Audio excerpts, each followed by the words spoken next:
In this video, I'll be talking about margins and paddings. So, what's the difference between margins and paddings? Margins increase the distance outside the element. You use margins to increase the distance between this element and the elements around it. Padding increases the distance inside the element. You can use paddings, for example, to make a large space between the text and the sides of your element. Let me show you how our file would actually look in the browser. So in this file, I've set 3 almost identical elements.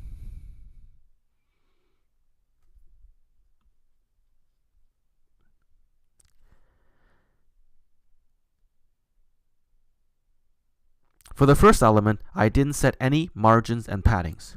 For the second element, I've set the margin top and the margin bottom values to 200.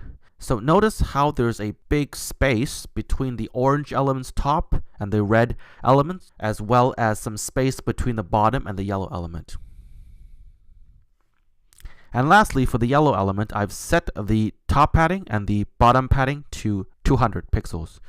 Notice, other than making the element bigger, it also pushes the word sort of inside a bit, like as compared to the other ones.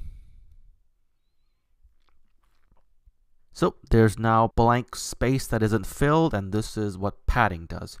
Anyways, this about finishes our video. Thanks for tuning in. Let me know if you have any questions, and I'll see you next time.